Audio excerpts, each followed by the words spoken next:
Assalamualaikum warahmatullahi wabarakatuh. Perkenalkan nama saya Putri Kasiala Mukodongan. Di sini kelompok kami ingin mempresentasikan mengenai analisis, hashing, dan studi komparatif mekanisme konsensus terhadap dua mekanisme konsensus yaitu proof of work dan proof of stake. Selanjutnya. Di sini ada nama-nama dari anggota kelompok kami. Yang pertama, saya sendiri, Putri Kasih Kodongan, kemudian ada Saki Putra Savandra, dan Brian Juan Hamanangan, kemudian Faril Anthony Hande, dan Aura Naila Jogja.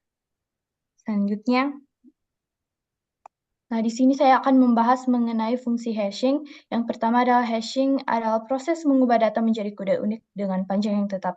Nah di sini jika kita menginput sebuah data atau teks misalnya hello, maka dia akan diubah menjadi string code atau dalam bentuk kombinasi huruf dan angka heksadesimal menjadi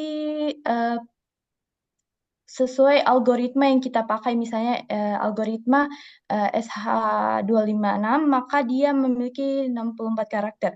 Kemudian yang kedua digunakan untuk memastikan data tidak dapat diubah tanpa izin. Jadi tidak ada yang dapat bebas memodifikasikan data yang telah kita hash. Kemudian ada sifat-sifat dari hashing, yaitu yang pertama ada one way function. Hashing ini bersifat satu arah. Setelah diubah tidak ada cara lain lagi untuk mengubah ke bentuk aslinya. Itu sebabnya banyak digunakan untuk menyimpan password dan hal-hal yang sangat rahasia. Kemudian sensitif terhadap perubahan data. Di sini hash function sangat sensitif terhadap perubahan data.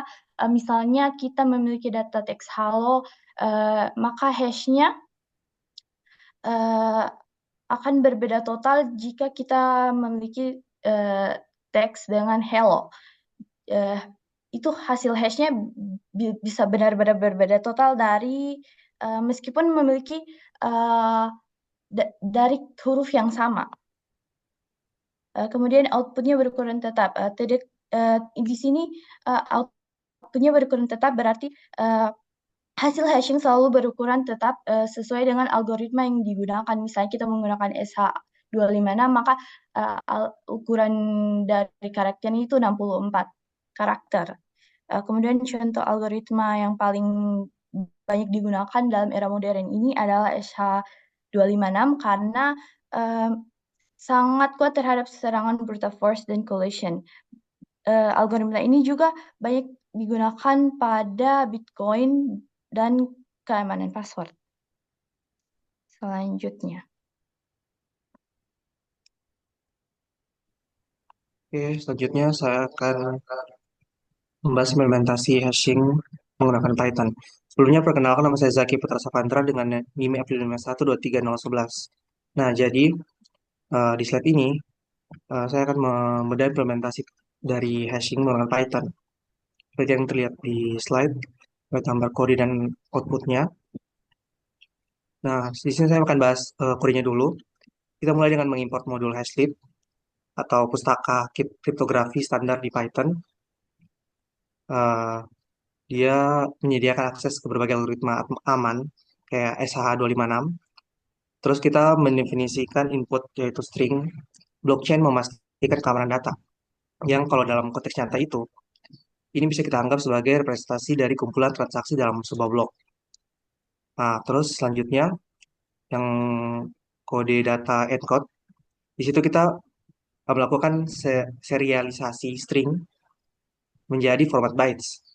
Nah, ini harus karena fungsi hash kriptografis itu tidak beroperasi pada level teks atau karakter, tapi beroperasi langsung pada data biner mentah. Nah, setelah data itu diubah menjadi bytes, kita masukkan ke hashlib SHA256, itu algoritma yang sama persis yang digunakan oleh Bitcoin untuk mekanisme mekanisme proof of work. Dan terakhir kita pakai hex digest untuk mengkonversi output binder mentah yang tadi 256 bit dari algoritma tersebut menjadi representasi heksadesimal 64 karakter karakter alphanumerik. Nah, seperti yang terlihat itu ada outputnya. Ini kayak semacam case jarinya digital dari kita. yang membuktikan sifat-sifat inti hashingnya itu seperti yang dijelaskan sebelumnya, kayak ada deterministik, inputnya akan selalu sama, one way, mustahil secara komputasi itu akan diambil hashnya baru kita rekayasa balik untuk temukan data asli, dan avalanche effect karena kita tidak bisa mengubah satu bit saja, terus bisa karena itu bisa mengubah total seluruh hashnya. Terus slide selanjutnya, di sini diagram alur hashing. Nah, ini untuk memvisualisasikan saja dengan jelas alur proses yang baru saja kita demonstrasikan dalam kode. Nah, diagram ini memetakan perjalanan data dari input mentah menjadi sebuah hash final yang akan digunakan oleh blockchain. Nah, langsung saja di sini ada proses masukan. Kalau demo tadi kita masukkan sebuah string, namun dalam arsitektur blockchain itu kita masukkan masukan itu dia block header.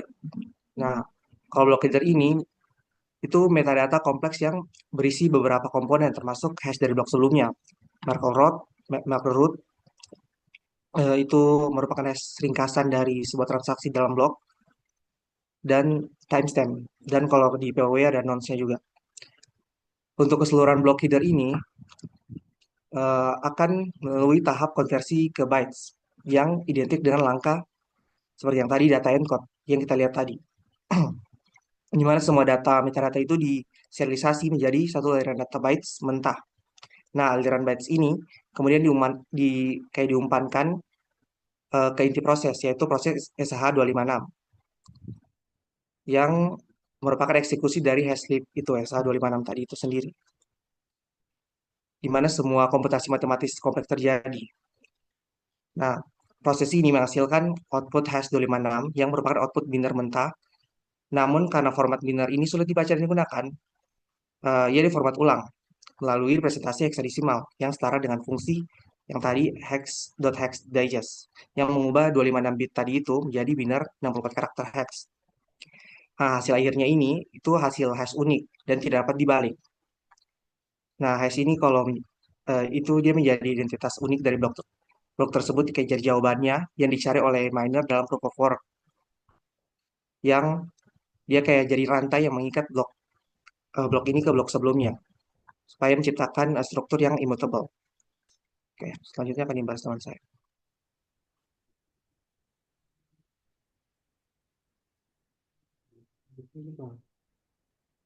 Baik, sebelumnya perkenalkan nama saya Farlan Antonio Handi dengan NIM FB 5123031. Nah, jadi di sini saya akan menjelaskan mengenai mekanisme konsensus proof of work atau POW. Nah, jadi POW ini adalah salah satu mekanisme konsensus yang paling awal dan paling terkenal dalam teknologi blockchain. Nah, konsep ini diperkenalkan pertama kali oleh Bitcoin pada tahun 2009 dan menjadi dasar dari keamanan serta keandalan jaringan blockchain ini. Nah, prinsip utama POW ini, dia menggunakan kerja komputasi sebagai bentuk bukti bahwa seorang penambang atau miner telah melakukan upaya nyata untuk menambah blok baru ke dalam blockchain. Nah, dengan kata lain, agar semua blok dianggap sah, miner harus menyelesaikan tantangan matematis tertentu yang membutuhkan daya komputasi tinggi. Nah, kemudian kita masuk ke prinsip dasar proof of work. Jadi, PO ini meminta setiap miner untuk menemukan nilai acak yang disebut nonce agar hasil hash dari gabungan data blok memenuhi syarat kesulitan tertentu. Nah, karena fungsi hash bersifat deterministik, em, tidak ada cara lain selain mencoba banyak nonce secara berulang hingga menemukan hasil hash yang lebih kecil dari target. Nah, proses inilah yang disebut work. Kemudian kita masuk ke alur kerja proof of work. Nah, proses penambangan dimulai ketika miner mengumpulkan transaksi dari mempool, yaitu tempat menyimpan sementara transaksi yang belum dikonfirmasi. Nah, setelah itu miner merangkumnya menjadi Merkle root, lalu membentuk blok kandidat berisi semua informasi header. Nah, selanjutnya miner ini memulai proses hashing, atau mengubah nilai nonce dan menghitung ulang hash dari header blok berulang kali. Nah, setiap hash dicek apakah nilainya lebih kecil dari target kesulitan. Jika belum, miner mengubah nonce dan mencoba lagi. Sehingga akhirnya menemukan hash valid. Begitu berhasil, miner ini akan menyiapkan blok tersebut ke jaringan. Node-node lain kemudian memverifikasi validitas blok, memeriksa transaksi, dan juga menghitung ulang hash untuk memastikan kesesuaian. Nah, jika semua valid, blok tersebut ditambahkan ke blockchain dan miner yang menemukan mendapatkan hadiah blok atau block reward dan biaya transaksi atau transaction fee. Nah, kemudian juga di PO itu ada penyesuaian kesulitan atau difficulty adjustment. Nah, jadi agar waktu rata-rata antara blok ini tetap stabil, jaringan PO ini dia terapkan sistem penyesuaian kesulitan secara otomatis. Sebagai contohnya itu dalam jaringan Bitcoin dia itu menargetkan waktu pembuatan blok sekitar 10 menit. Nah, bila total daya komputasi jaringan atau hash rate meningkat, maka kesulitan juga dinaikkan agar pencarian non valid menjadi lebih sulit. Sebaliknya, jika hash rate menurun, kesulitannya diturunkan. Nah, mekanisme ini juga menjaga supaya ritme produksi blok ini tetap konsisten. Dan meskipun kekuatan penambangnya di seluruh dunia berubah-ubah, nilai yang membuat blockchain PoW tetap stabil dan dapat diandalkan dalam jangka waktu yang panjang. Kemudian ada kelebihan proof of work. Yang pertama, keamanannya sangat tinggi. Untuk menyerang jaringan, seseorang itu harus menguasai lebih dari 50% daya komputasi total yang eh, ini hampir mustahil untuk dilakukan. Kemudian yang kedua ada POE atau POE ini mendorong desentralisasi karena siapapun yang bisa ikut menjadi miner tanpa perlu izin dari pihak tertentu. Kemudian yang ketiga ada POE ini telah terbukti efektif selama lebih dari 1 dekade melalui keberhasilan jaringan Bitcoin yang tahan terhadap serangan besar. Selain itu juga POE ini dia memberikan finalitas probabilistik, di mana semakin banyak blok baru yang ditambahkan, setelah tersebut transaksi, semakin kecil kemungkinan transaksi tersebut dibatalkan atau diganti oleh rantai lain. Nah, kekurangan proof of work sendiri itu yang utama adalah konsumsi energi yang sangat besar, karena proses miningnya ini membutuhkan daya listrik yang tinggi untuk menjalankan perangkat keras komputasi seperti GPU atau CPU. Nah, kemudian yang kedua, biaya operasionalnya yang tinggi. Ini salah satu yang menyebabkan hanya pihak dengan modal yang besar yang bisa bertahan. Nah, sehingga ini biasa mendorong munculnya sentralisasi mining pool atau sekelompok penambang yang menggabungkan kekuatan komputasi mereka. Nah, selain itu juga kecepatan transaksi relatif lambat karena waktu rata-rata pembuatan blok harus dijaga konstan untuk stabilitas jaringan. POI juga rentan terhadap strategi selfish mining, di mana miner tertentu menunda penyiaran blok untuk keuntungan pribadi. Nah, yang terakhir kesimpulan secara keseluruhan, PO ini dia eh, sebuah mekanisme konsensus yang mengutamakan keamanan dan juga kepercayaan melalui komputasi. Dengan sistem ini, blockchain dapat beroperasi tanpa otoritas pusat dan tetap tahan terhadap manipulasi data. Nah, walaupun POI memerlukan energi besar dan prosesnya lambat, model ini juga tetap menjadi fondasi utama dalam dunia blockchain karena sudah terbukti tangguh, stabil, dan juga aman. Sekian dari saya akan dilanjutkan oleh teman saya. Baik, di sini kita masuk ke mekanisme konsensus proof of stake atau POS. Jadi di sini prinsipnya itu validator dipilih berdasarkan jumlah aset yang di stake. Nah, langkah-langkahnya itu pertama, validator dipilih secara acak, proporsional terhadap stake. Yang kedua, validator memvalidasi blok baru. Yang ketiga, validator jujur, dapat reward. Sedangkan yang melanggar itu kehilangan stake. Terus kelebihannya itu efisiensi, energi, dan cepat. Tuh dia tidak perlu seperti POW yang membutuhkan komputasi yang sangat besar. Di sini tidak memerlukan itu. Tapi kekurangannya, risiko kesentralisasi jika stake terkonsentrasi. Kita masuk ke alurnya atau mekanismenya. Pertama, kita memulai atau membuat transaksi baru dan itu dikumpulkan di mempool. Mempool itu seperti cache atau penyimpanan sementara untuk transaksi-transaksi yang belum divalidasi atau dikonfirmasi masuk ke blockchain itu. Jadi dikumpul dulu. Setelah dikumpul, kita masuk ke validator pool. Di sini setiap proposer atau setiap validator itu meregistrasi atau mendaftarkan dirinya dulu. Setelah orang mendaftarkan diri, orang juga harus staking untuk koinnya mereka. Ini yang paling populer yang menggunakan POS ini adalah Ethereum. Nah, jika pada Ethereum mereka perlu menggadaikan koin mereka. Jadi seperti jadi jaminan begitu. Nah, setelah ada orang jaminkan koin mereka, mereka masuk ke pemilihan validator. Di sini, nah, semakin banyak koin yang kamu gadaikan, semakin berkemungkinan kamu untuk menjadi validator. Tetapi bukan berarti misalnya kamu punya 1.000 koin, misalkan 1.000 koin Ethereum, itu belum tentu kamu menjadi proposer karena di sini juga ada randomisasi. Ini seperti gacha atau seperti main judi gitu. Jadi kayak semakin banyak koinmu, ya kemungkinanmu bakal besar, tapi itu belum pasti. Hanya mau apa ya? Karena sini gak ada randomisasi gitu. Jadi yang walaupun hanya sedikit koinnya bisa jadi dia menjadi proposal gitu. Tapi di sini kita kalau di Ethereum kita ada batasan 32 koin Ethereum untuk menjadi validator full. Jadi tidak semua yang bisa menjadi proposal. Nah, komputer itu memiliki tiga rangkaian utama.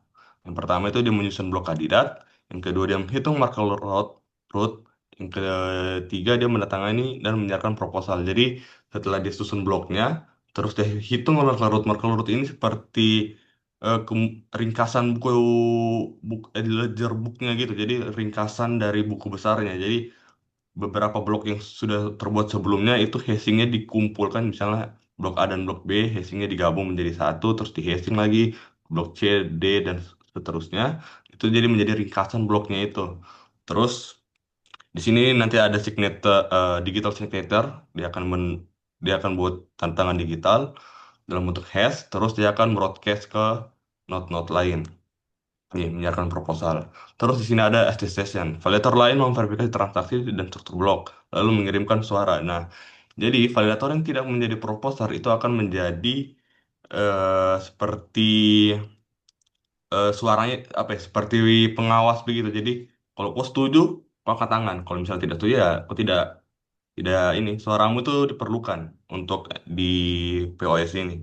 Nah, keputusannya ini. Nah, seperti tadi saya bilang ada suara. Jadi kita itu minimal itu 2/3 dari stack yang aktif.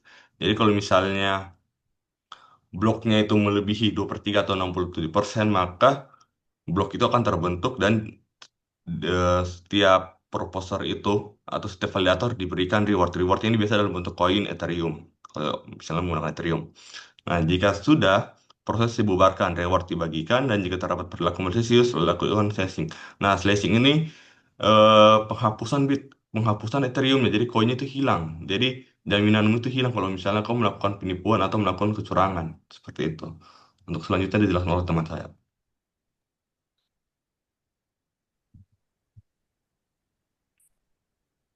Baik, tadi kan kita sudah membahas tentang mekanisme dari kedua konsensus tersebut. Materi kali ini saya akan membahas tentang perbandingan dari kedua konsensus tersebut. Nama saya Aura Naila Jogja dengan NIM F55123043. Oke, pada perbandingan kali ini ada beberapa aspek. Yang pertama dari sisi energi. Kalau PoE itu dia terkenal yang sangat boros energi karena membutuhkan daya komputasi yang besar. Sedangkan POS itu justru lebih efisien secara energi karena tidak ada perlombaan antara komputasi begitu. Yang kedua ada sisi dari peralatan.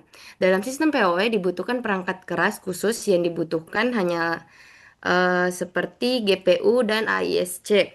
Sedangkan POS, validator tidak perlu perangkat khusus. Yang dibutuhkan hanyalah saldo koin untuk di stake saja. Yang ketiga dari sisi keamanan dari dua konsensus ini. Untuk keamanan PoE memberikan keamanan berdasarkan biaya nyata. Jadi dia pelaku harus mengeluarkan biaya besar untuk listrik dan perangkat keras yang membuat serangan menjadi sangat mahal. Sedangkan POS keamanannya berbasis ekonomi. Jika validator membuat curang misalnya, maka aset yang mereka stake itu bisa dipotong atau hilang. Nah, di sini itu dikenal sebagai istilahnya slashing yang tadi sudah dijelaskan. Yang keempat ada segi dari kecepatan. PO itu relatif lambat karena setiap bloknya itu butuh waktu untuk dihitung dan divalidasi melalui kerja komputasinya sendiri. Sedangkan POS itu lebih cepat karena blok bisa divalidasi tanpa proses hashing yang berat. Yang kelima ada mekanisme kerjasama atau konsensusnya. POE bekerja berdasarkan kekuatan komputasinya sendiri. Jadi siapa yang memiliki daya hitung terbesar, dia yang berkemungkinan besar akan menambang blok berikutnya. Sedangkan POS bekerja berdasarkan jumlah aset yang di stake saja. Dan yang terakhir dari aspek skalabilitas. Skalabilitas PoE cenderung terbatas karena waktu blok dan tingkat kesulitan miningnya membuat throughputnya rendah, sedangkan POS lebih fleksibel dan mudah dikembangkan. Lanjut untuk kesimpulan dari materi yang telah kami bawakan hari ini yaitu sebagai kesimpulannya, proses hashing seperti SH256 ini menjadi dasar penting untuk menjaga keaslian dan integritas data yang akan dibuat di blockchain. Mekanisme konsensus seperti Proof of Work dan Proof of Stake ini berperan untuk menentukan bagaimana sih nanti jaringan mencapai kesepakatannya. P- PO itu memang terbukti kuat, tapi boros energi, sedangkan Proof of Stake itu hadir sebagai solusi yang lebih efisien dan ramah lingkungan. Itu tadi presentasi dan pemaparan materi dari kelompok kami yang berjudul Analisis Hashing dan Studi Komparatif Mekanisme Konsensus Proof of Work vs Proof of Stake. Sekian dari kami, terima kasih.